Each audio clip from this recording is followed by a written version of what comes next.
প্রশাসনের সহায়তায় আজকের এই এখানে ককটেল বিস্ফোরণ করা হয়েছে।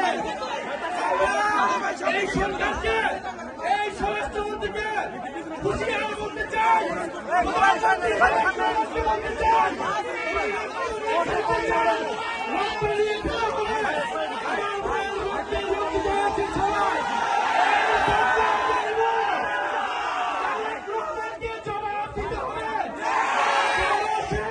নিরাপত্তা নিশ্চিত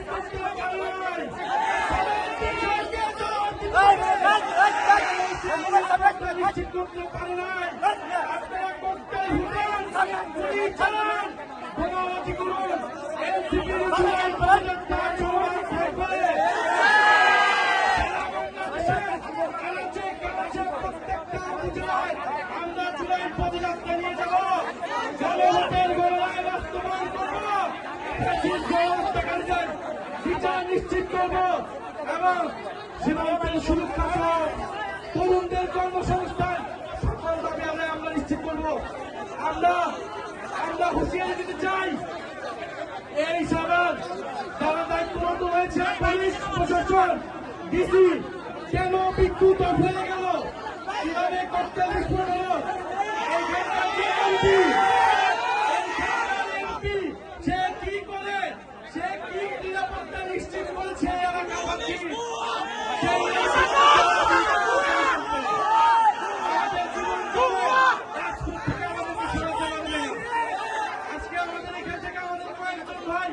গুরুতর আহত হয়েছে। আমরা এর বিচার চাই। যদি দ্রুত সময়ের মধ্যে এই তদন্তের বিচার নিশ্চিত না করা হয়, তাহলে এখানকার স্থানীয় প্রশাসন এবং এমপি তাকে জবাবদিহিতার আওতায় আমরা এনসিপির পদযাত্রা চলমান থাকবে। যত ভয়, ভীতি, বোমাবাজি করতে সবকিছুকে উপেক্ষা করে আমাদের পদযাত্রা চলমান থাকবে এবং স্পষ্ট আজকের এই ককটেল বিস্ফোরণ, বোমা বিস্ফোরণ প্রশাসনের সহায়তায় হয়েছে।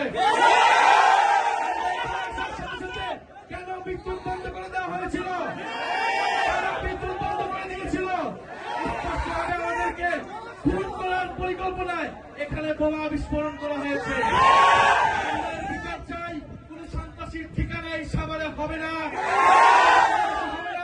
যারা গণহত্যাকারীদেরকে প্রশ্রয় দিবে, যারা সন্ত্রাস চাঁদাবাজি খুনিদেরকে প্রশ্রয় দিবে, যারা দুর্নীতিবাজকে প্রশ্রয় দিবে, তাদের পরিণতি ফ্যাসিস্ট আওয়ামী লীগের মতো হবে।